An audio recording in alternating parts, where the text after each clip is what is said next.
Let's face it, there's a lot of trash talk in basketball, but the great teams let their performance do the talking. Like Ford F-150 with Pro Power on board, a class-exclusive industry-first feature that turns your truck into a mobile generator and leaves the competition speechless. Ford F-150, official truck of the Grizzlies. Greatness starts here at your Mid-South Ford dealer. Class is full-size pickups under 8,500 pounds, GVWR.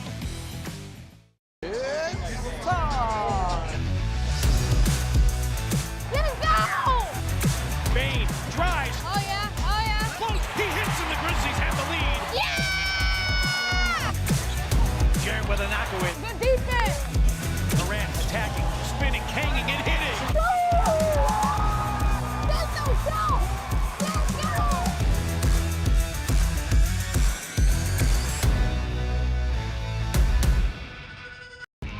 When it's all on the line, you turn to the strong, the stable, the unwavering. To those with a history of raising their performance, to meet the moment. It's true in basketball. It's true in banking. Grizzlies Checking from Pinnacle. Play hard, bank easy. Open a Grizzlies checking account with at least $100 and a recurring direct deposit by August 31st, and you could receive a $200 direct deposit bonus into your account. Details at grizzliesbanking.com. Member FDIC. Thanks for showing up, Memphis. Nothing beats catching your Grizzlies IRL, and nobody knows that better than you. So next time you want to hit up a game, TicketMaster's got your back with tickets to every upcoming matchup. Whether you're catching the Grizzlies at home or on the road, you'll find tickets at TicketMaster, the official ticket marketplace of the Memphis Grizzlies and the NBA. Keep putting that jersey collection to use and get Grizzlies tickets today. There's no better brag than saying you saw it live. See you courtside again soon, Memphis.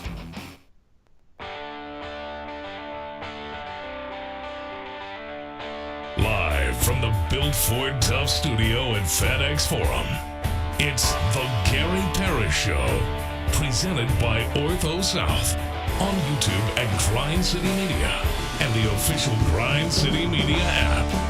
Now, here's your host, Gary Parrish.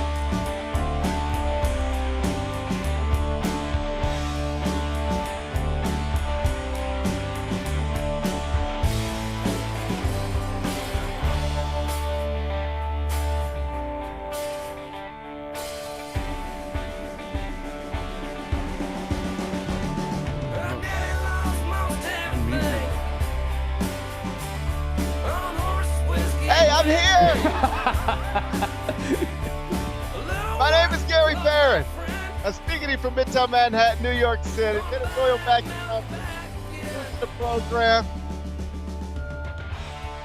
I need to learn how to unmute my mic before I start the show. Glad he's with me. Glad you're with me. Hope you get through the day best you can. And I hope you didn't think the shorthanded Grizzlies were snapped the losing streak last night inside FedEx Forum against the first place Oklahoma City Thunder, because it didn't. Unfortunately, it didn't happen. Bennett tried to tell me all the reasons yesterday to be excited. Then Chris Vernon sat down. He tried to tell me all the reasons to be optimistic. And then I tuned in ESPN a little after 8:30 Central and watched the Grizzlies fall behind at the end of one, at the end of two, at the end of three. At the end of the game. So 4 straight losses and another one to the team you're looking up at the standings. We'll talk about it momentarily. First, though, quickly, let me set today's schedule for you in the next segment. About 20 minutes, Mike Wallace is going to join me. He's on X at MyMikeCheck, senior editor, Grind City Media. He was inside FedEx Forum last night for the Grizzlies' losses to the Thunder. I'll talk all things Grizz with him. Mike Wallace is going to join me in the next segment. Finish talking to Mike. We're going to take a break, come back, do 5 more things you need to know, at which point we're going to discuss 5 previously undiscussed stories. Among them, Penny Hardaway held his weekly radio show last night and discussed, among other things, future AAC Player of the Year, P.J. Haggerty. Penny was asked about whether he thinks P.J. Haggerty's going to hold that trophy. He said, I don't see why not. I agree. He also spent part of yesterday talking about NIL and what it might take to get P.J. Haggerty back to the University of Memphis next season. Interesting comments from Penny Hardaway. We'll discuss them. We'll do it in about 40 minutes. Chris Beard's Ole Miss Rebels upset Rick Barnes' Tennessee Vols last night down in Oxford. fun scene inside the pavilion. The court was stormed, and we'll talk college basketball in just a bit. Drake, this guy, reportedly rented out an entire club earlier this week so that he could sit in it alone and drink and gamble all day. That sounds sad. Famous actor we once knew, he does seem to be spiraling. I'll show you the embarrassing video, at least from my perspective. I'll show you the video. We'll do it a little later on in the show. Former Seattle Mariner Justin Turner ripped the Seattle Mariners for their lack of activity in the offseason in the free agent market. Interesting quotes. I'll tell you what he said. We'll do that in the second hour. Do you remember, Bennett, the story about these Kansas City Chiefs fans? A couple of seasons ago, they went to their buddy's house to watch the game, and then they were found dead. 3 of them found dead in the backyard. You remember the story? I do remember, yes. We have an update. Arrests have been made. People will be held responsible. Got to be careful out there with your drugs. Whether you're snorting them or selling them, it could be bad news for everybody. I'll get you updated on it. I'll tell you about it during a segment we call 5 More Things You Need to Know. Then we'll eventually do GP's carry-out. We'll call it a day. So that's the rundown. We got a lot to get to. But I did want to start with your Memphis Grizzlies because, Game 62 of a scheduled 82 was played last night in downtown Memphis. It was a game against a good team, so it went the way those games have usually gone this season. Final score, Thunder 120, Grizzlies 103. The Grizz were tied at tip-off because the NBA is nice enough to let all games start 0-0, but then they trailed by 2 points after one quarter, by 6 points at the half, by 13 points after 3 quarters. Then they lose the game by 17. Didn't win a single quarter, didn't come close to winning the game, and a matchup of 2 of the most famous mid-20s guards in the world. Shai Gilgeous-Alexander ended up as the winner. He took 25 shots, the MVP favorite, made 14 of them, finished with 41 points, 8 assists, 2 rebounds, 2 steals. He was plus 19 on the night. The other famous mid-20s guard, that's John Morant. He took 22 shots, made 8 of them, finished with 17 fewer points, 2 fewer assists, 1 fewer steal. He was minus 21. Big Bet Bennett, like I mentioned, I believe it was around this time yesterday when you had more or less prepared a statement to explain to me all the reasons I should be optimistic with the Grizzlies getting ready to play what is going to be, I'm assuming, multiple games without Jaren Jackson Jr. What do you have to say for yourself now? Well, my statement involved Santi Aldama being in the starting lineup. He didn't play last night. And it also involved Ja Morant and Desmond Bane both going big, and they were both outscored combined by Shai Gilgeous-Alexander. So nothing I said yesterday came to fruition, and so we lost. And I'm sad and tired. I feel like you misled me and the audience. What do you have to say for yourself now?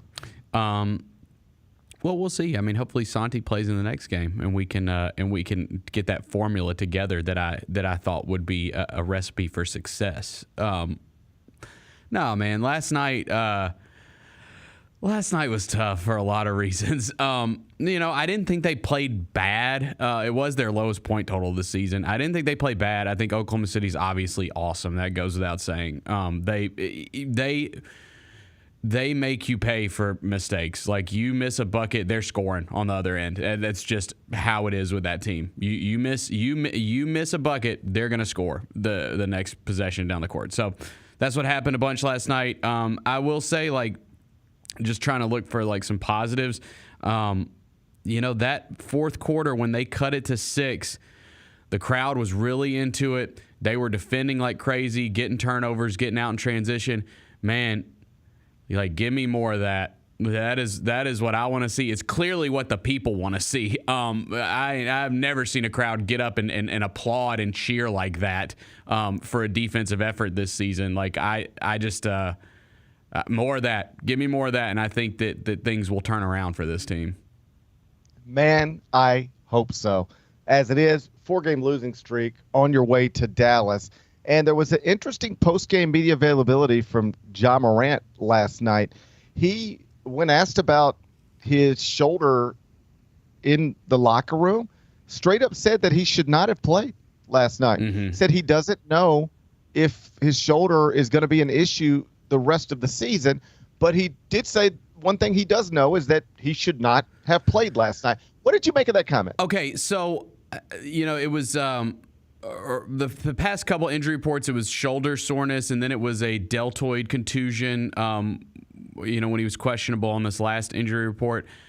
I will say, like, it's one of those things, like, as somebody who deals with shoulder pain, like, I get shoulders, like, it's one of those things where it's probably something that, because how careful they are with players, obviously. Like, it's clearly one of those things that he probably, they're saying, hey, you could play through it, depending on the pain tolerance. But clearly the pain tolerance is, clearly the pain is bad, right? Like, evidence being him saying he shouldn't have played last night.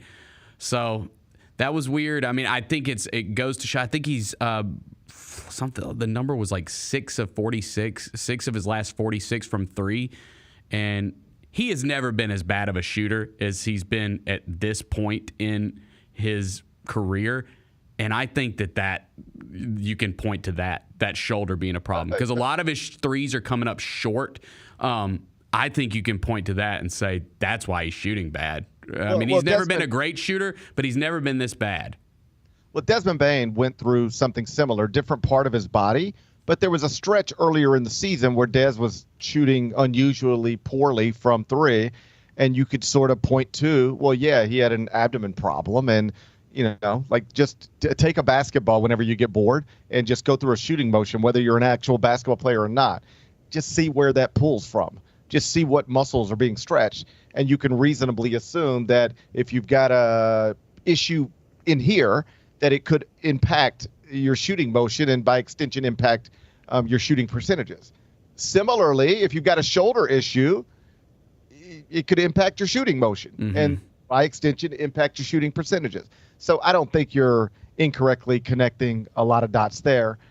Josh, I know people get into debates about the true meaning of these words. Is he hurt or is he injured?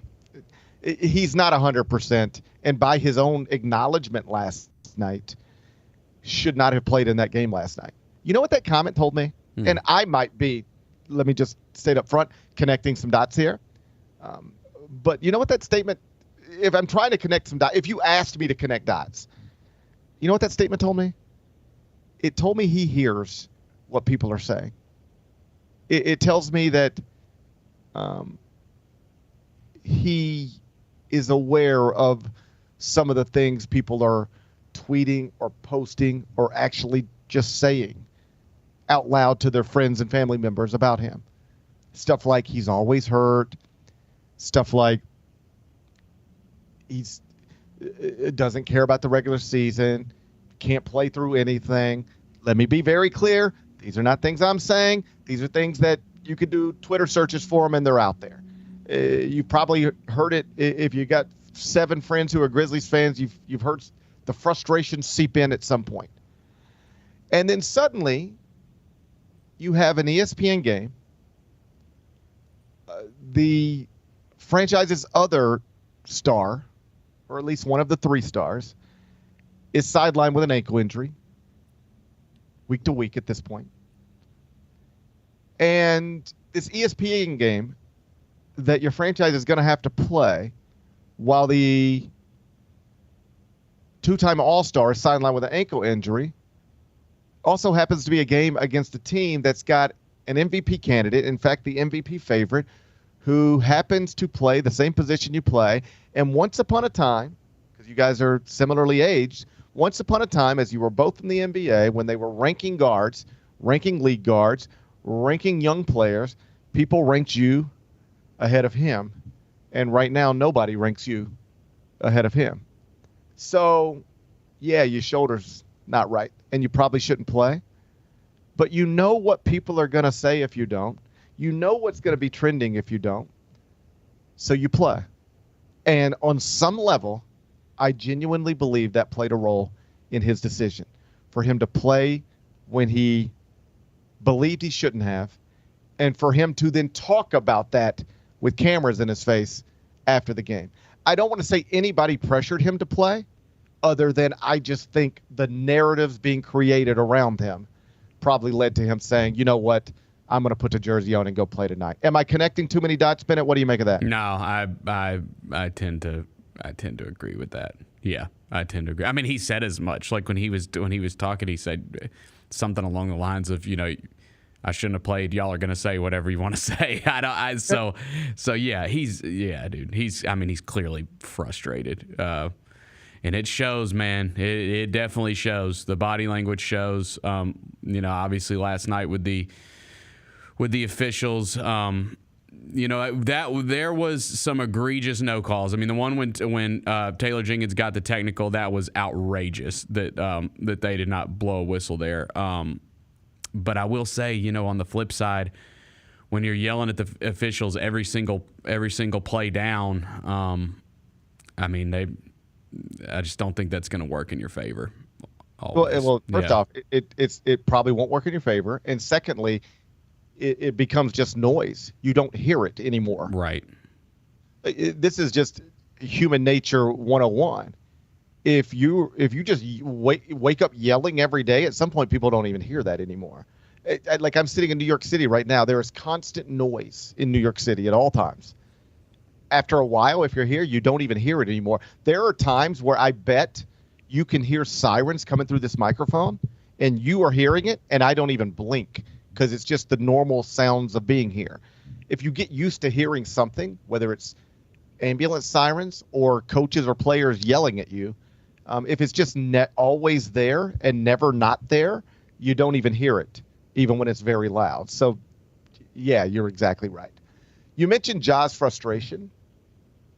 I don't think there's any doubt he's frustrated, and it's so easy to understand why. Let me be clear. I'm not comparing myself to Ja Morant. He's immensely talented, and I'm just me. But he's a basketball player who gets paid to play basketball, and I am a talker who gets paid to talk. And I don't know if you've noticed in recent weeks, but I can't talk the way I normally talk. I can't speak the way I normally speak. I lose my voice constantly. I lose my breath constantly. I'm assuming I'll be better soon, and I am better than I was a week ago. But I'm just telling you, as somebody who makes a living talking the same way Ja Morant makes a living hooping, it is incredibly frustrating to sit down every day, whether it's in front of this camera or for CBS Sports Network or for CBS Sports HQ or anywhere else I am doing a job. It gets incredibly frustrating when you're preparing the same way, you care the same way, but you can't do it because there's something physically preventing you from doing what it is you can do. I've been dealing that for a few weeks now. Again, I'm not comparing myself to a basketball player in any other way than there is something physically recently that is preventing me from doing my job the way I would like to do my job, and it's frustrating. Every time I lose my voice, it's frustrating. Ja Morant's out there trying to play with an injured shoulder. He's trying to play through pain and discomfort, and the type of thing that hinders him prevents him from doing his job well. I don't have any doubt that that's frustrating. You can see it on the court, and then you can hear it in his voice. I think you can see it on his face. But I will tell you what he did last night, playing under those circumstances, regardless of what led him to do it, I do think it's a good sign. I like that he tried. It shows that he cares. And I have never understood people who say that they don't care what people say. I think it's very important not to be consumed with what people say. Don't let what people say dictate how you live your life day to day. But the idea that you just shouldn't care at all what people think of you or how people perceive you or view you, that I don't want to say that's never made much sense to me. I guess I probably had a rebellious stage like everybody else. But at the end of the day, how could you not care if there's an entire city who loves you and idolizes you, but then suddenly there's a portion of the city, big or small, but a portion that is questioning your toughness and your heart and your desire and on some level everything about you? How could you not care about that? I would care about that. Yeah. And that would bother me. So I love that Ja tried to play last night and actually did play last night. Not because he played and was on the court and it, by definition gave the Grizzlies a better chance to win. I like that he seemed to know I'm not healthy enough to play, but my team needs me, and I don't want these people who are going to say something about me to say that I wasn't there tonight. I'm going to try to be there tonight. Obviously, it didn't go well, but I like that. I like what that says about his mindset. We'll see whether he's capable of going next game on the road against Dallas. And if you're trying to snap a 4-game losing streak, against the Mavericks seems like a pretty good place to do it. However bad you're feeling about your franchise right now in Memphis, it ain't got nothing close to you can't even compare it in any way to how they're feeling in Dallas. That thing is a wreck could take a decade to recover from, if not longer. The damage you've done to that fan base is, I don't know if it can't be repaired, but I don't know that it can be repaired anytime soon, and I don't know that it can be repaired by this front office or that ownership group. They really made a long-term decision that's going to damage them for a long, long time. So if you want to look on the bright side, that's a decent bright side to look on. At least you're not them. So if you're trying to snap your 4-game losing streak, perhaps against the Mavericks is a good place to do it. And we'll find out at some point over the next 24 hours or so whether Ja Morant will be available to go in Dallas. I'll talk to Mike Wallace about it next.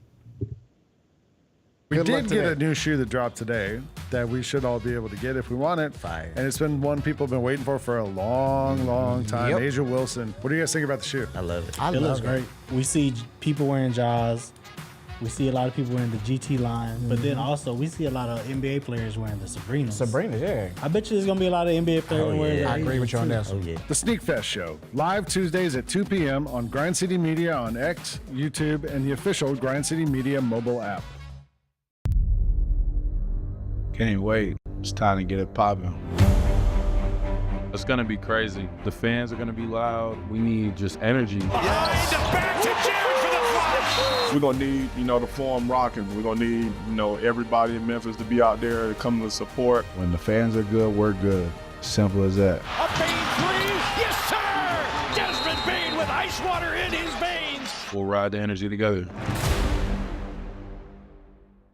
Kroger shoppers and Grizz fans, one exclusive last-minute discounted ticket deals texted straight to you during the Grizzlies 2024-2025 season. Sign up with the new Kroger Buzzer Beater deal. Fans can sign up by texting Grizz to 636-479 or visit your local Kroger store in the Delta Division and scan the QR code. By signing up, you agree to receive recurring automated promotional and personalized marketing text messages from the Memphis Grizzlies. Consent is not a condition of any purchase. Message frequency varies. Message and data rates may apply. Shinedown. Dance Kid Dance Tour. Live in Memphis. FedEx Forum Saturday, August 30th. With special guests, Bush and Morgan Wade. Get tickets now at livenation.com. Shinedown, live in concert. For more, visit shinedown.com. Grizzlies fans, dunks, dimes, and no-looks are great on TV, but nothing compares to catching them IRL. And that starts with buying tickets at TicketMaster, the official ticket marketplace of the Memphis Grizzlies and the NBA. TicketMaster gets you to the game so you can catch every highlight in person. From seeing your favorite Grizzly stars up close to hearing the squeak of the sneakers on the hardwood. Put that jersey collection to use and get tickets at Ticketmaster. There's no better brag than saying you saw it live. See you courtside, Memphis.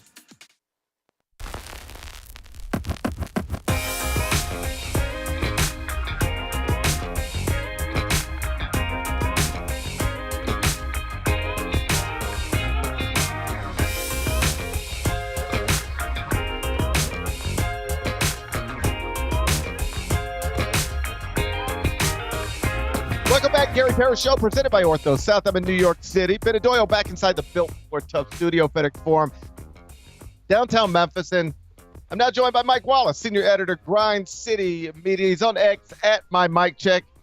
He joins me now. Mike Wallace is GP. How you doing? Hey, I'm doing all right, man. You know, a little bit weary, a little bit fatigued, but when the sun is shining like it is out here in Tennessee, Memphis, Tennessee, like this, it's a good day. Well, it's good to hear that the sun came up in Memphis, because after last night, I wasn't certain that it would. Another loss, that's 4 straight, 17-point defeat to the first-place Oklahoma City Thunder. Let's start with Ja Morant. He played this time yesterday. We didn't know if he would. He didn't play particularly well. The MVP favorite got 40-plus against the Grizzlies. And then in the locker room, Ja made himself available and straight up said, I should not have played tonight. The implication being, I'm not healthy right now. What did you make of what Ja said in the locker room after the game?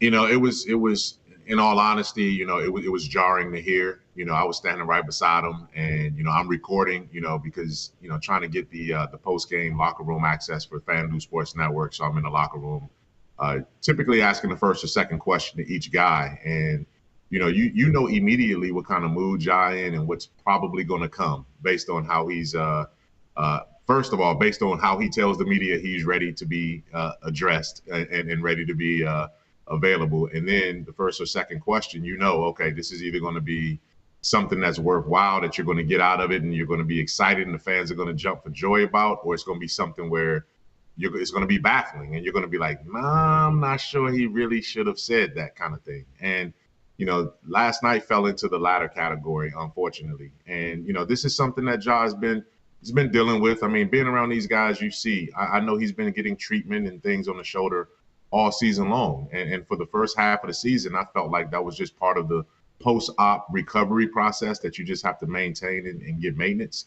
But it seems like the last, you know, month or so, it's been more about, hey, something's not necessarily right. I'm sore. I'm fighting through these sorenesses. And, you know, does it rise to the question of an injury? But for him to come out yesterday and say, you know, I went out there, we needed a win, I shouldn't have played. I don't think I've ever, in 25 years covering the NBA, being around NBA and even elite level college basketball, I don't think I've ever seen a marquee player say, I should not have been out there, or I probably should not have been out there, and then double down on it 2 questions later. So something is off, something is amiss, and you certainly have to ask the question, man, is there a disconnect? And we talked about that with the offense in Ja, and now we're talking about that, unfortunately, today with the health of his shoulder and where he stands with that. I'm always hesitant to try to get into somebody else's head and speak in absolutes about why they did what they did or why they said what they said. So I acknowledge that up front. I'm not telling you exactly what Ja Morant thought. I'm telling you what I would think if I were Ja Morant and if my shoulder were injured and if I were struggling to play consecutive games for any meaningful amount of time, and even when I did play, not playing to the level at which I had previously played. And I'm starting to hear all of this stuff, and my co-star in this franchise just went down with an ankle injury. The way I would have been thinking yesterday, the thought that would have went into my head yesterday if I were him would have been something along these lines. All right, yeah, I'm hurt. I probably shouldn't play, but I'm tired of everybody saying I should or questioning me when I don't, and now Jaren's out, so whatever. Yeah, I'll play. Yeah, I'll be out there. That's the type of stuff that would have been through in my head if I were him. Do you think there's any semblance of that in his head as he was preparing for last night's game? I would assume so, but I'm also of the you know, of the nature that there are multiple layers of checks and balances that will get you from getting to that point. You know what I mean? Like, you have coaching staffs, training staffs, medical staffs, performance teams, you know, front office executives, you know, parents, agents. You have all of these layers that are around you in moments like this to either protect you from yourself and say, hey, no, you're not going to play tonight. Hey, we can suffer another loss or two because we're looking at the long game, the end goal, the big picture. Or if you're okay and this is just a pain tolerance, then you have those same people around you to say, hey, listen, you're not going to go out here and do any further damage. You're not going to be 98% Ja. You're going to be 72% Ja. And on certain nights, you're just going to have to power through being 72% Ja. And I can almost assure you that you're not going to, barring a catastrophic, you know, fall or jerk or something like that, you're not going to do anything to mess up the integrity of the recovery process that you went through over the course of 8 months. So there are checks and balances there, Gary, is what I'm saying. So to kind of help a player, especially in an emotional time, deal with these kind of things. And, again, like Ja is a guy that speaks from the heart, man. He speaks from the cuff. He doesn't have much of a filter. If he had a filter, his social media habits would have been a little bit different. If he had a filter, he wouldn't be the guy called 12 and having an entire nation of NBA fans galvanizing around him. If he had a filter, he wouldn't be the Ja Morant that we see and we admire and we love watching play basketball. So sometimes you got to take the shortcomings with the overwhelming talents and those kind of things. But yes, I'm sure he was thinking what you said, but I'm not sure that it should have played out the way that it played out as a result of that thought process. Taylor Jenkins was asked about it earlier in the week and said it's an issue, sure, but that he thinks it's more of a short-term issue than a long-term issue, and that he's not concerned that it will impact Ja's playoff availability in any sort of meaningful way. To be clear, I'm paraphrasing there, but that's more or less what he suggested.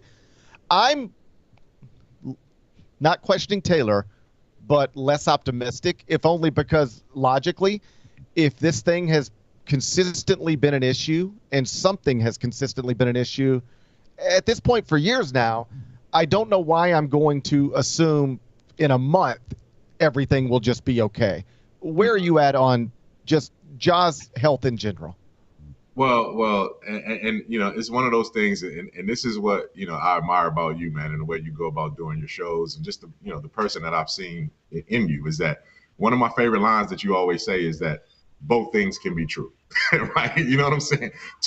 Multiple things can be true. When it comes to Ja Morant and his health and availability for the playoffs, he could be in uncomfortable or discomfort right now. And if you shut him down, that's not going to make the situation necessarily better. And he's going to have to just resume having the same discomfort once the playoffs get here. So I don't know where the line is in terms of, and I've asked somebody within the organization last night for some clarity here. I don't know the line yet between where Ja is in terms of injury versus ailing and soreness versus injury. And soreness is something you deal with. It's a pain tolerance, and you figure out, okay, how it's not going to be right. Nobody in the NBA right now is operating at 100%. No one. But, there's different layers of things that people are dealing with as they continue to play.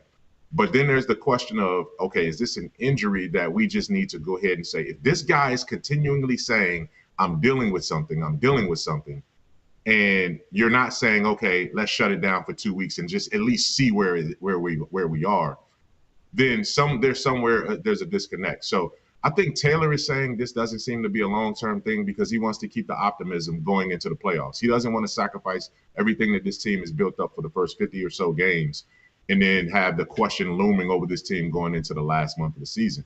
So he's looking at it from a more corporate standpoint, the 30,000-foot view.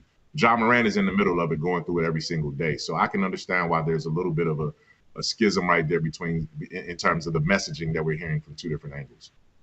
The official diagnosis on Jaren Jackson Jr. is a grade 2 ankle sprain.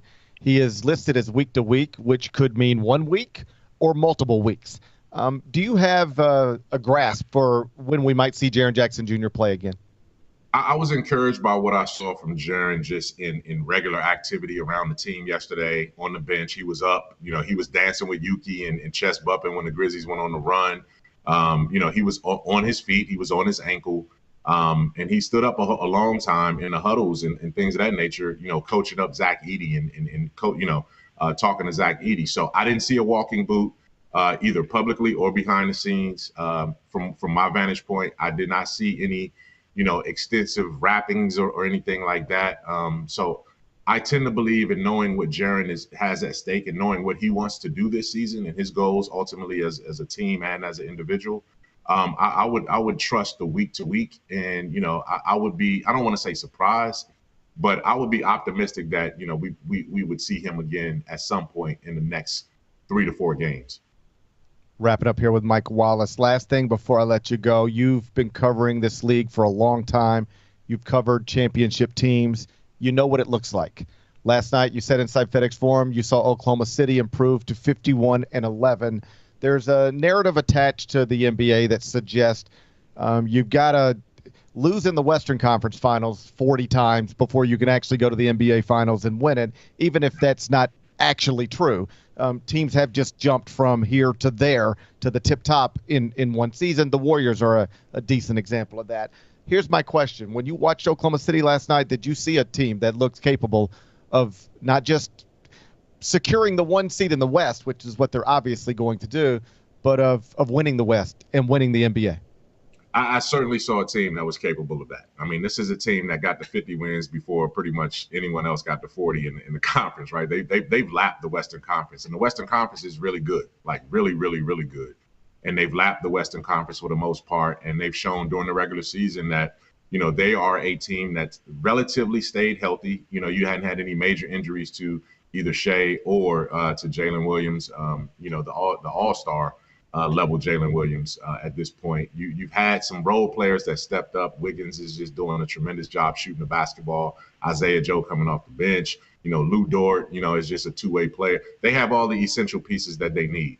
Now, having said all of that, if you gave me the choice to say Oklahoma City or the field in the West to come out of the West, I'm probably still going to take the field. They're going to have to prove it to me in the conference finals in order to get to the finals. They still have to prove that they can do this without that experience. They haven't been to that level. Minnesota at least got to the Western Conference Finals last year when they played Denver, right? So, I mean, when you look at, Dallas. Dallas got to the Western Conference Finals. That's not to say Oklahoma City isn't going to get there, but even on the east side with Cleveland too, if you gave me Boston and the rest of the field or Cleveland, I'm going to take Boston and the rest of the field because these are two teams that I haven't seen do it beyond the second round of the playoffs. Not to say they can't, but that's just to say that, you know, I still have to see them go through adversity. I still have to see them going down 2-1 in a series where they give up a game in the first or second game with their home court advantage and see how they respond. I'm not saying they can't do it. I haven't seen it yet, and I'm looking forward to seeing if they can.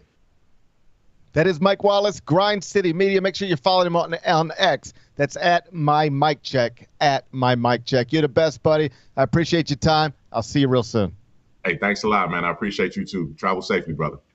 I'm going to do my best. That's Mike Wallace, Grind City Media on X, at my Mike Check. We come back. Penny Hardaway held his weekly radio show last night, had some interesting comments about P.J. Haggerty, was asked about his AAC Player of the Year candidacy, said, sure, I think he's going to get that. Also had interesting comments about what it might take to get P.J. Haggerty back into a Memphis uniform next season. We'll talk about all that. We'll do it next. It's the Gary Parrish Show, presented by OrthoSouth.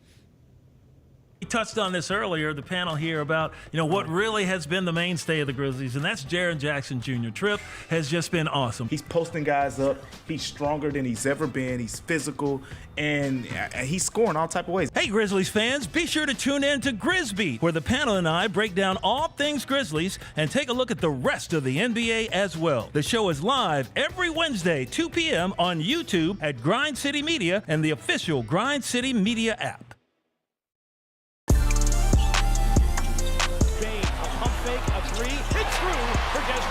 FBK, fly by King. Wheels through the lane, now spins back. Ja hangs, puts it in! Oh, what a shot by Morant in the clutch. So hot. Oh, Jaren said no! Because he doesn't put on a play, comes up with a monster block.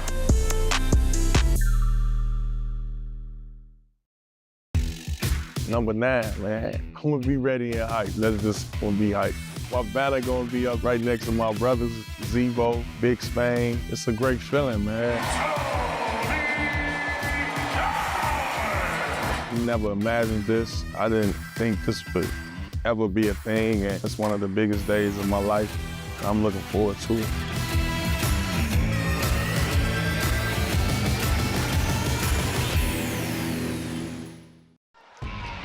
Anticipate each challenge. Make a quick response. Capitalize on every opportunity. And win. Greatness won't wait. It's true in basketball. It's true in banking. Grizzlies Checking from Pinnacle. Play hard. Bank easy. Open a Grizzlies checking account with at least $100 and a recurring direct deposit by August 31st. And you could receive a $200 direct deposit bonus into your account. Details at grizzliesbanking.com. Member FDIC. Thanks for showing up, Memphis. Nothing beats catching your Grizzlies IRL, and nobody knows that better than you. So next time you want to hit up a game, TicketMaster's got your back with tickets to every upcoming matchup. Whether you're catching the Grizzlies at home or on the road, you'll find tickets at TicketMaster, the official ticket marketplace of the Memphis Grizzlies and the NBA.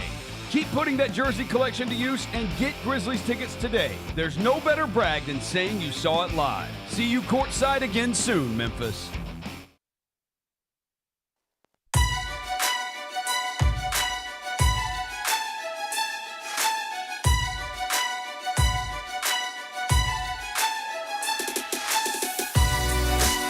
Orthopedic injuries can be unpredictable, unforeseen, and unscheduled, and OrthoSouth understands this better than anyone. Since your injuries don't make appointments, you don't need to either.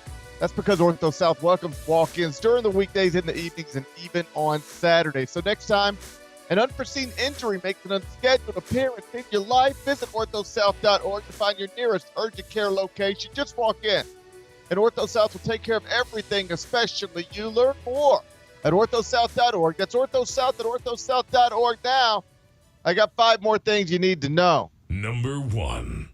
Penny Hardaway, University of Memphis men's basketball coach, he held his weekly radio show last night and discussed the AAC Player of the Year race, specifically the race as it pertains to his star guard, P.J. Haggerty. He was asked, Penny Hardaway, whether he thinks P.J. Haggerty will soon be named the AAC Player of the Year, and he said, quote, "I would think so, because he's been doing it all year long. He's had a lot of weight on his shoulders to be able to still produce. That's a special player." Bennett Doyle, you think P.J. Haggerty's got it locked up? He's going to be the AAC Player of the Year, isn't he? There's no debate, is there? Yeah, I mean, who else would it be? I can't even think of who you could possibly give it to other than him. Well, you couldn't give it to that Blazer that just got embarrassed over. I was going to Yaxel. No, he ain't getting it. Sorry. You can't give it to a Blazer, not after what happened at Bartow Arena. No, it's got to go to a Tiger, and it's got to go to their best player. I mean, it's just, this is easy. This is easy. You either give it to P.J. Haggerty or you give it to Yaxel. But if you give it to Yaxel, Dane Danger's going to go take it and give it to P.J. Haggerty. That's right. So yeah, I got no issue. However you want to do this is fine, but it's going to end up with P.J. Haggerty. You either give it to P.J. Haggerty or you try to give it to Yaxel, but if you give it to Yaxel, Dane Danger's going to go take it, embarrass him, dunk on him, and then give it to P.J. Either way, it ends up with P.J. Haggerty.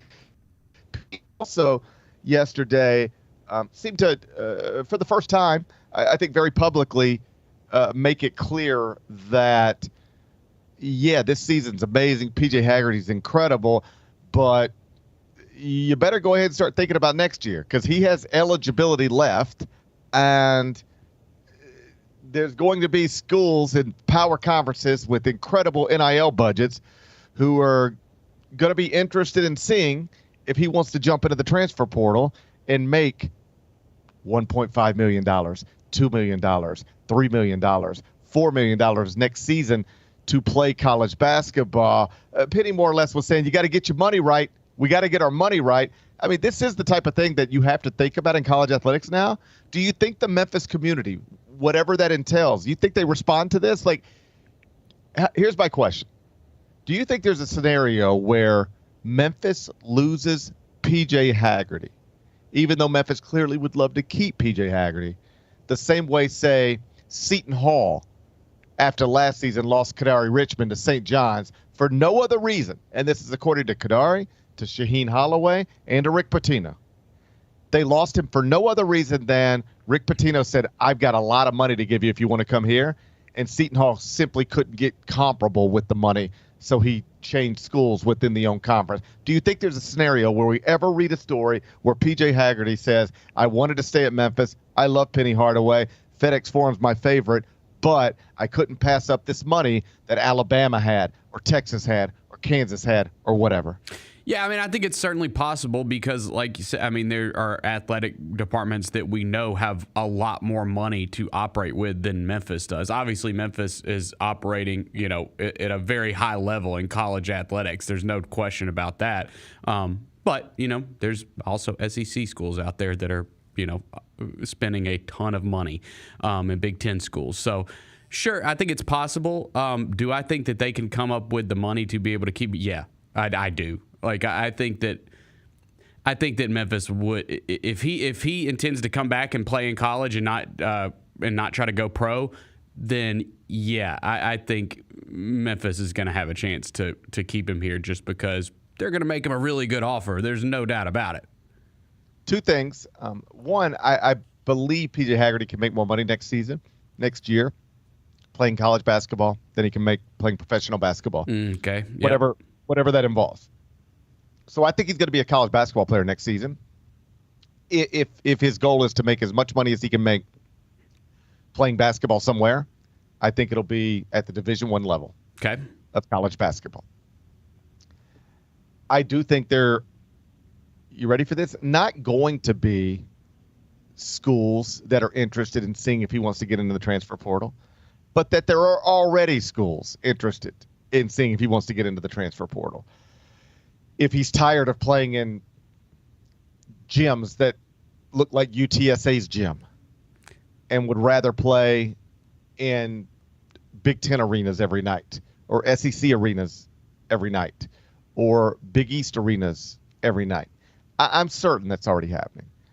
And I'm certain Penny knows that whatever they had to put on the table to get PJ Haggerty to commit to Memphis last year, the price of going business in that business has gone up dramatically. And if we know that Coleman Hawkins, who was a okay player at Illinois, but just like he wasn't Illinois' best player last season. Not sure he was Illinois' second best player last season. But we know that he got in the transfer portal and reportedly Kansas State gave him $2 million, right? Great Osibor. Very good Mountain West Conference player. His coach got a Pac-12 job that became a Power Conference job. His coach left and went to Washington. Great Osibor followed him to Washington, reportedly for an NIL package of around $2 million. So here's what we know. There are at least two dudes who got in the transfer portal last year who were neither one of them as good of a college basketball player as PJ Haggerty. And they got $2 million. You could reasonably assume that's what it's going to cost, at least, to get PJ Haggerty back to Memphis. Wow, man. What a time. What a time. And here's what I would tell you. I am confident that Memphis has enough wealthy people and enough corporate support that if it really does come down to you have to have $2.5 million to give to PJ Haggerty or else he's leaving you to go to an SEC school or a Big Ten school or wherever, I think Memphis has enough wealthy boosters and enough corporate support to get that done. I do not think they'll lose him over money. Here's what Rick Pitino said about Kadary Richmond when Kadary left Seton Hall to go to St. John's. I know this wasn't a big story in our market, but it's a massive story in the New York market. It's Seton Hall's best player going from one state to the next to be one of St. John's best players for money and, according to everybody, really no other reason. Rick Pitino talked about this publicly. He said, I want to be very clear about this. Kadary Richmond's not playing for me at St. John's because he always dreamed of playing for me or at St. John's. He loves Seton Hall. He loves Shaheen Holloway. If the money were close, he would still be at Seton Hall. He would still be playing for Shaheen Holloway. But the truth is, I had a really big check to offer him, and Shaheen could not match it. Seton Hall could not match it. Seton Hall and Shaheen couldn't even get close. If they could have got close, like in the neighborhood, he would have just stayed there. But they couldn't get close. They didn't have the money. I got a billionaire who's helping me, and they don't have anybody like that helping them. So he did what any other person in his shoes would do. I'm making up numbers here, but just think of it this way. If Seton Hall's saying, hey, come back and play for us, here's $200,000. And St. John's is saying, hey, leave there, come play for us, here's $1.2 million. Like, what are you doing? It doesn't matter how much you love your coach, your school, your apartment, anything. You have to leave. That's what he did. You don't want PJ Haggerty to have to make that kind of decision because that's really not even asking him to make a decision. You're making it on his own. You're making it for him. If the money is dramatically different, he'll have to leave. I would advise him to leave. Anybody would.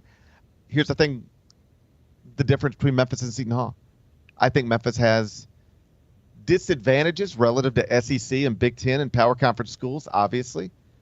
But I do not think the wealthy people who care about the University of Memphis and or the corporate partners that care about the University of Memphis athletic department, I don't think they would let them lose a basketball player that they want over money, particularly when Penny Hardaway is in the middle of the best season of his college coaching career. Like your proudest alum is now succeeding and set up to continue to succeed as long as he has the money to keep his star guard and surround him with other interesting pieces to create something that could become back-to-back AAC champions. I don't think Memphis supporters will let that fall apart over money. So I think PJ Haggerty will play at Memphis next season. Penny's already said he wants him back. I don't know that the NBA is a realistic option. It'll just be a money situation, and I would trust, if I'm a Memphis fan, and I am, I would trust that Memphis will do what it has to do to make sure he's back in school at the University of Memphis next season. Number 2. Big result. Get that cough out, buddy. Go ahead. Go ahead. It's okay. I see you struggling there. My nose is runny, by the way. I'm like getting sick now. So, yeah, everything's great. So tell me why your nose is so runny. I mean, I have 2 kids that go to school and daycare, so you know that'll do it. It just hits you every now and again. You don't have to tell me, man. Look at me. I've been like this for 3 weeks, I think. Been like this for 3 weeks. Yeah, it's a struggle. Big result down in Oxford at the Pavilion last night. Ole Miss 78. I really do have to call. Go ahead, man. That's okay. I'll pat myself on the back. I called it. I said Ole Miss was going to beat Tennessee last night, or I said they were going to cover, and they did because Tennessee does this every time this time of year rolls around. Are you saying you don't trust Rick Barnes? No. Are you saying you don't trust Rick Barnes? No. I can't wait to fill out a bracket. Sorry. That is his word association. Like people, you say Rick Barnes, and you think of a lot of things. Long-time coach, a lot of success, whole bunch of wins, consistently good, but people don't trust him in March. And it's because he has there's data to support it. Mm-hmm. He there's no way around it. We can talk about why, but there's no point in having an argument about whether he meets expectations in March or doesn't. Like, it's not debatable. He hasn't throughout his career. Various theories as to why, but it's just, and some of it is just the nature of a single elimination tournament, I guess. But there's decades of him being in this thing, and more often than not, falling short of where the seeds suggest he should go. So, yeah, what happened last night reinforces that. And unless they match their seed in the bracket, this season will reinforce that. And it'll be the type of thing that every season going forward that Tennessee is good, people will say exactly what you just said, which is, yeah, they're good in November and December, January, February, but then March rolls around and they're not built for the moment. This is a program that's had a lot of great teams, a lot of great players, a lot of great coaches, never been to a Final Four. And their current coach is somebody who's had a lot of great teams, a lot of great players, and been to exactly one Final Four in a billion years. So they're going to have to get into the bracket and meet expectations relative to the seed. And based on current projections, they're probably going to be a 1 or a 2 seed in the NCAA tournament. As long as they don't lose to go into Selection Sunday, they're going to be a top 2 seed, which means you probably need to go to the Elite Eight. And what I'm hearing out of your mouth, Bennett Doyle, is you don't trust the Vols to go to the Elite Eight. No. I will be picking against them. Yes. Oh, I know you will. I know a lot of. I'll be rooting for them. I want good things for people, not bad things for people. So I'll be things for people too. I'll be rooting for Rick Barnes to break all the narratives and flourish in the bracket. But if you're skeptical and hesitant to do it, like I said, I understand why. Number 3. Do you see this fella Drake? What do you see this fella Drake? No. What do you do? Well, what? Let's don't talk about everything he's done. Let's just be specific and talk about what has he done lately. What's the latest thing he's done? I heard his new song yesterday. I liked it. You're OV-ho. Dev played it in the other You're studio. OV-ho. It was OV-ho? catchy, bro. Is I mean, he I know a catchy tune when I hear one. I don't know what to tell you. Yeah. You're OV-ho. Of all the things I didn't want you to be, I like OV-ho owls. right at the top. You know I like owls. I didn't know this until recently, and now I've pieced it all together. Yeah. Now it's all making sense. The picture has been crystallized for me. Of all the things I didn't want you to be, it's OV-ho right at the top. I can't believe you're OV-ho. I'm not. I'm not. You I'm not. are. You're I'm OV-ho. not a Drake fan. You're OV-ho. It's okay. I just know a catchy tune when I hear one. What can I say? Yeah. What Sue can me. you say? You're the one who sues, not me. I don't sue. I don't sue. You're OV-ho. You're the one who sues. You're OV-ho. You're the one who sues. What was Drake You doing? sue me. You sue me. What OV-ho. was You sue me. Drake doing? Okay. So this video goes viral. Kyra, if you got it, show it to Bennett. His video goes viral. And he has, according to the video, rented out an entire club. He's rented out an entire nightclub to sit in there and gamble. He's just like renting out a whole nightclub for himself so that he can be in the club gambling all day, all night, whenever. Now, there's some thought that this is just an ad for a, casino/gambling website. Oh, And if yeah, so- I see it. I see what you're talking it's about. fine. Yeah. And it's fine. To get mixed up in that part of the debate is, I think, missing the larger point. Okay. The larger point being this. If the same guy that has the entire world now singing that you're a pedophile,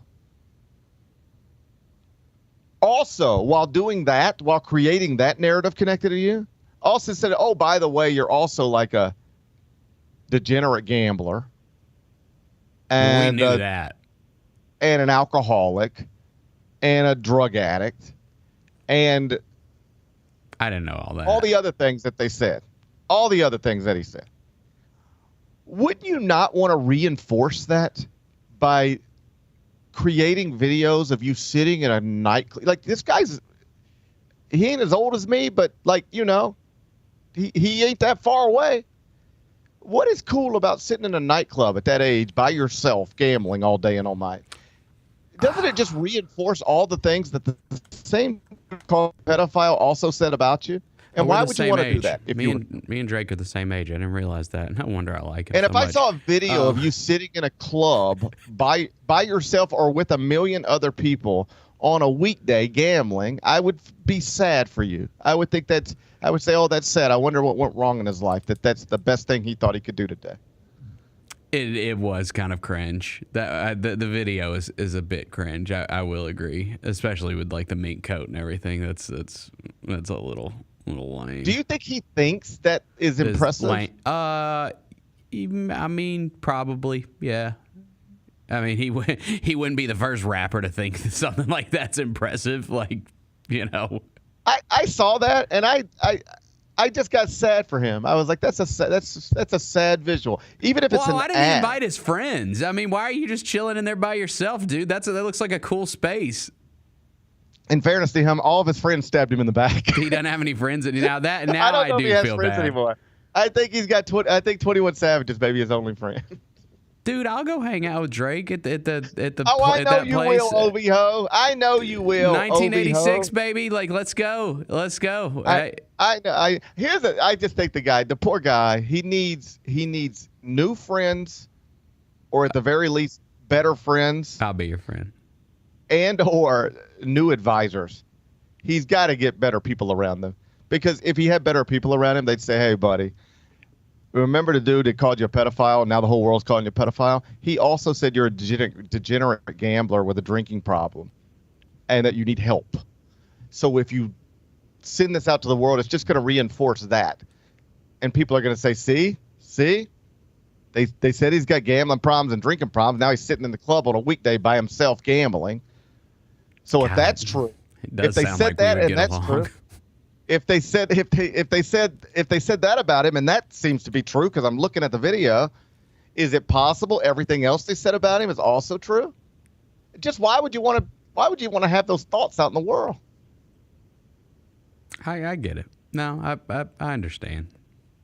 I know you're OB-ho. I know you're OB-ho. That just looked like a lot of fun. I mean, dude, I feel bad for the guy that he's sitting in there by himself. I would have gone and hung out with him. Here's the truth. Like, we can laugh and joke and whatever. Yeah. That did not look like fun to me. That looked like the saddest shit I've ever seen in my life. That's a sad video, yeah. You are incredibly wealthy, incredibly famous, and the way you spent one of your days, according to the video at least, is alone by yourself drinking and gambling. Like, and I'm a drinker and a gambler, but I'm also I've somebody done who both knows alone by myself. So, we all have, but that's sad. That's a sad video. Yeah. If I didn't have anything better to do tomorrow than sit by myself and drink and gamble all day, I would be sad. If that's all I had to do tomorrow, if I was like, no, I have nothing to do tomorrow besides just sit by myself and drink and gamble all day, I would be sad. I know that sounds like that's a dream come true for some people. I never hear that and think that that's a dream come true. Not at my age. Maybe when I was younger. Maybe not all that younger. But that just sounds pathetic to me now. It's like not if you're just a young guy or young girl and you're out there having fun or whatever. But at that age, I was not impressed by the video. I was sad for him. I was like, that's sad. One day, But here's the problem. According to the narrative, it's not just one day. That's kind of his life. That's true. And then you reinforce it with a video so that people like me are saying, look at this poor degenerate gambler. I can't understand any of it. I hope he gets the help that he needs. Okay. All right. I don't even care if he gets the help that he needs. I don't care at all. I don't care. You're the one that's OB-ho. You're the one that should be caring. I'll chill with you, Drake. That looked like fun to me. I'll do it for one day. Yeah. It looks sad. That looks sad to me. Number 4. Looks like me at Southland. I realize I'm right now talking down to like half the audience. I'm sitting here like, that looks amazing, dude. I'd give anything for a break like that. It's not lost on me. I'm way in the minority here. That like the majority of the audience is looking at that and being like, that sounds amazing to be in the club by yourself drinking and gambling. Yeah, I don't know. I tried to be with you, and I was like, I don't know. I know this is just me yelling into the world, but it looks sad to me. I promise you, if you told me I could spend my day tomorrow any way I want, it would never be that. Okay. It would never be that. I get it. Kind of. But I realize I'm the nerd in this conversation. Okay. All right. I got it. Nerd alert. I got it. You might be OB-ho, but I'm the nerd. I got it. Okay? Yeah, okay. See this Justin Turner interview? No. What's going on? It plays into something we've talked about before, which is that why do you become a professional sports franchise owner and then run the business in a way that makes people hate you? Why would you want to accumulate billions of dollars and then use those billions of dollars to make a city, a region hate you? And here we are now with the Seattle Mariners. Justin Turner left the Mariners, and he's a Dodger, right? Was asked he was a former Dodger. I believe now he's a Cub, but he's a former Dodger, and then was traded to the Mariners, and he left them this offseason. Yeah, he played with us for a minute. He's played for like a million teams. He's a Met. Mm-hmm. He started his career with the Mets, and they designated him for assignment, and then he went on to be like a World Series MVP. Mm-hmm. They just let him go. He's had a great career. Like to put this in basketball terms, imagine the Grizzlies had a young player, and they just released him. They just said, we don't want you anymore. And then that young player went on to be the NBA Finals MVP. That's what the Mets did with Justin Turner once upon a time. Mm-hmm. It's tough. It's tough to watch. It's a tough thing to deal with. Anyway, he left Seattle and was asked, like, hey, did you think about coming back? Why didn't you come back? And he said, in Seattle, we had one of the best pitching staffs in the world. We missed the postseason by a game. And it became increasingly clear to me throughout the offseason, they were not going to do anything. They were going to maybe bring me back, but who else? And if you're not improving the lineup after missing the playoffs by one game, it suggests to me you're not serious about winning. And I don't want to be a part of something that's not serious about winning, so I had to bounce out of there. And he even went on to say, and it sounds like he and Pete Alonso are buddies, like in a group text somewhere, because he was like, I don't understand. Like, Pete Alonso was waiting for an offer from anybody to trump the Mets offer because he was in a tough negotiation with the Mets. And Seattle just never got involved. Like, why would you not go get Pete Alonso? At the very least, all you had to do was throw money at him, and you could have got Pete Alonso. They didn't even get involved. Why? So it's just another example of this is a big franchise in a big city being run by people who aren't running it like a big franchise in a big city. And here's an example of a notable baseball player who's saying, yeah, that's the reason I left there.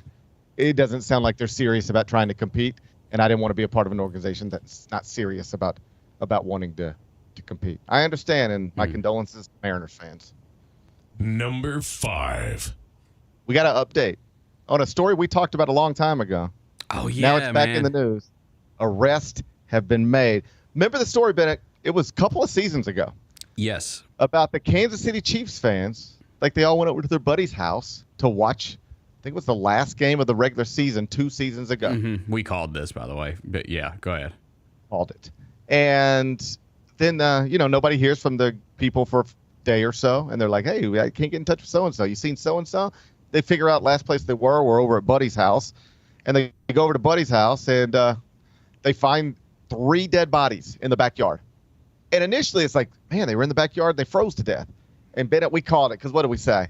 Drug You're not going to be just freezing to death in your friend's backyard. That's not the way this stuff works. If you get really cold in your friend's backyard, you know what you do? You go inside. It is not difficult. You know how you end up frozen in the backyard? You pass out in the backyard. Or more accurately, you overdose in the backyard, and then the temperatures get you. And all the toxicology reports came back, and it was cocaine and fentanyl, that lethal combination. And now they've charged 2 men, the guy who owned the home and another person whose DNA was on the bag of fentanyl.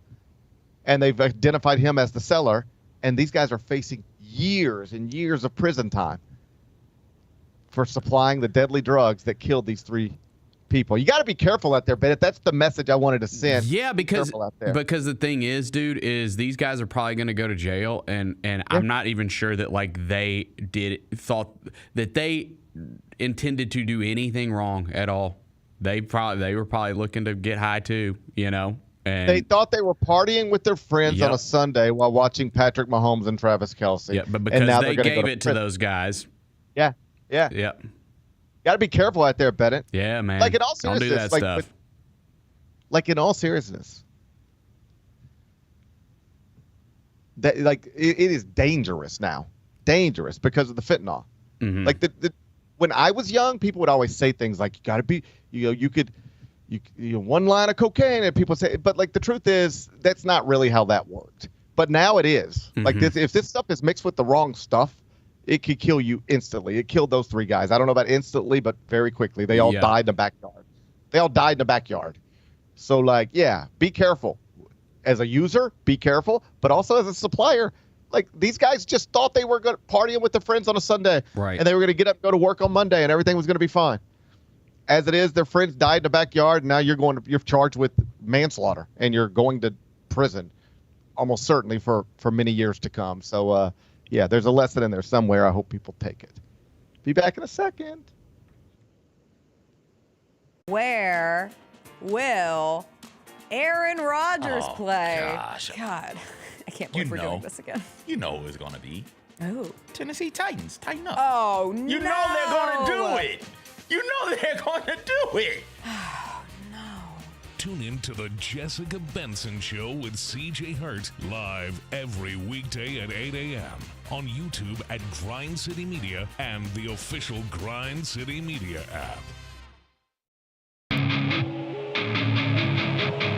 Our fans have a huge impact on our ability to play to the level that we're striving for. Drop off, Morant. Oh! Well, you wanted home crowd involvement. I love those moments where you see our guys engaging in the fans, and the fans just get pumped up. They are standing in FedEx Forum. I would hate to be on the other side with the opposition when FedEx Forum's rolling. That's such an unbelievable relationship that our group has with our fans.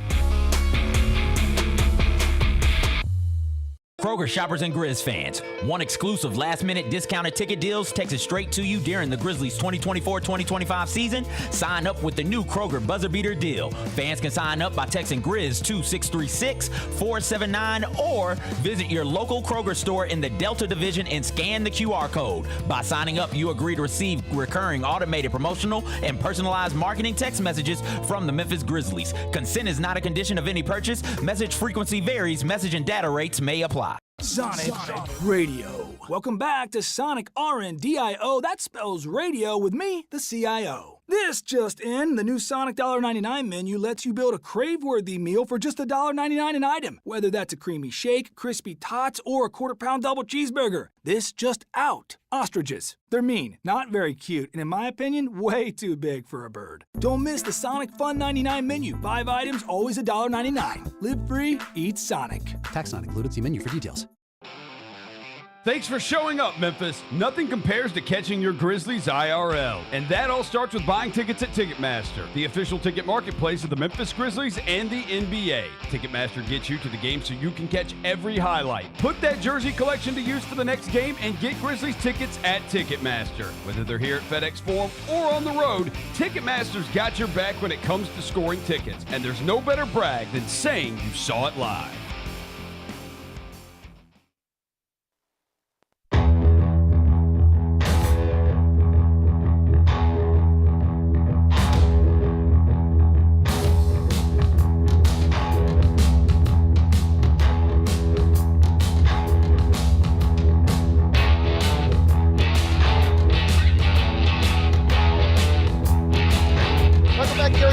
Presented by OrthoSouth. I'm in New York City. Doyle back in Memphis inside FedEx Forum. Let's wrap this up with GP's Carryout. It's time for GP's Carryout. One final segment filled with stuff to take with you. It's not everything you need to know, but it's most of it. What did we learn today? Whole bunch of stuff, but we mostly focused on your Memphis Grizzlies. Had another loss last night inside FedEx Forum to the first place Oklahoma City Thunder. Shai Gilgeous-Alexander went big like he often does these days. He's the favorite to be the NBA's MVP, and you probably saw why last night. So the Grizzlies are now 38-24 on the season. 4-game losing streak. Alone in fourth Western Conference standings, 2 games back of the Nuggets and the Lakers, 1 game ahead of the Houston Rockets, 4 games ahead of the surging Golden State Warriors. And now we hit the road for a bit. The schedule lightens up a little bit with away games as opposed to home games, and wait for Jaren Jackson Jr. to mend and see if you can keep your head above water until we reach that day. What's today's biggest game? Let's go out to Los Angeles, Crypto.com Arena. Okay. It's a TNT game tonight, 9 o'clock tip. It's the Knicks and the Lakers. It's New York against Los Angeles. It's the Eastern Conference contender against what is suddenly, because the Dallas Mavericks don't know how to run an NBA franchise, what is suddenly a Western Conference contender led by LeBron James and former Maverick Luka Doncic. The Lakers are listed as 3.5-point favorites. Totals 230.5. Bennett, you're coming off a win with your Ole Miss Rebels last night. How you going to act? I guess Karl Towns is playing in this game.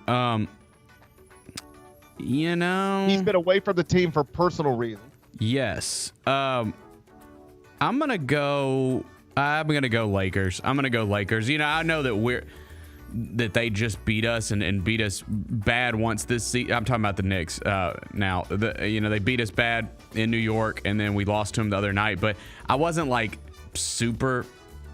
I don't know if they're like a contender. Like I think the Lakers are a contender. I think the Lakers are going to get this one tonight. Bennett's got Laker fever. Yeah. Bennett has easy Laker win fever. for the Lakers. Bennett says easy win for the Lakers. He is a Laker fan, also Obi Ho. Oh, everything's starting to make sense. Tip off tonight, 9 o'clock. You can watch it on TNT. What are we watching on TV? I think Tony Allen, the Grindfather, right? Yeah, dude. I'm excited to watch this tonight. debuts today on YouTube. I know people got an early glimpse a couple of nights ago at the debut, and by all accounts, the reviews are great. People are the franchise, like, seriously does an awesome job. Yeah. With this stuff. Yeah, man. Michael Evans and his crew, like, they kill it with these things, and I heard this one's amazing, so I'm excited. Like, obviously, you have to have the talent in place, like Michael, to get these types of things done. But you also have to have a franchise that cares about this stuff. Yeah. You also have to have a franchise that's willing to spend the money to create documentaries, to travel to create documentaries. Like, this stuff is, it's expensive. Yeah. I wouldn't even know what number to put on it, but it's expensive. It's expensive. And as I've noted previously, like, this franchise will do a better job creating a welcome back video for Tyus Jones than the Golden State Warriors did for Klay Thompson. That's accurate. Yep. Like whatever happens when Steph Curry retires in Golden State probably won't match or exceed by much what is happening when Tony Allen retires in Memphis. The franchise really does an incredible job of making these guys feel appreciated and giving the fans something to celebrate. Yeah, he got a big ovation last night. He was sitting front row. It was cool. Of course, of course it's cool. It's awesome. And so, first off, I'm glad to work for an organization that treats former players this way and invest in stuff like this. I mean, these are things Tony will have forever. His children will have forever. Someday his grandchildren will have forever. Like, this stuff, this means something. Every time you've seen him talk about it, like, those are real tears he's wiping away. So I'm proud to work for a franchise that invests in this type of stuff and cares about this type of stuff. And the documentary is on YouTube, debuting today. Tony Allen, the Grindfather. You can find it youtube.com. What's the best thing we've read? Interesting story yesterday. Did you see this? From James Herbert, CBSSports.com, on the Grizzlies' new and unconventional offense. Like, he did a deep dive on where the offense comes from, exactly what it emphasizes and what it doesn't, with quotes from Jaren, Ja, Taylor Jenkins. Just, you know how you go to CBSSports.com and you see a story and it'll say, written by Gary Parrish, and then it might say 3-minute read or 7-minute read. It's designed to tell you, hey, if you're going to dive in, this is how long it'll take you to read this. I don't think it's exactly accurate. Like, if it says 7 minutes, I don't know that it really takes you 7 as much as it might take you 5. But either way, here's my point. It says James Herbert, 19 minutes. 19-minute read. It's lengthy, well reported, interesting. So if you are curious about the offense you're watching the Grizzlies run, that is unlike any other offense any other NBA franchise is running, better or worse, you can find that at CBSSports.com. On the NBA page, James Herbert was the author. What's on tap for tomorrow?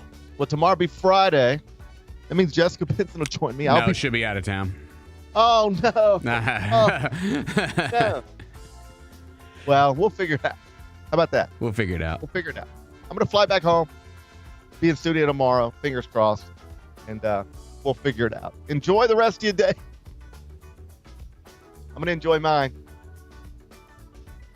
Be back here tomorrow at 10. Till then, be careful, be kind, be good.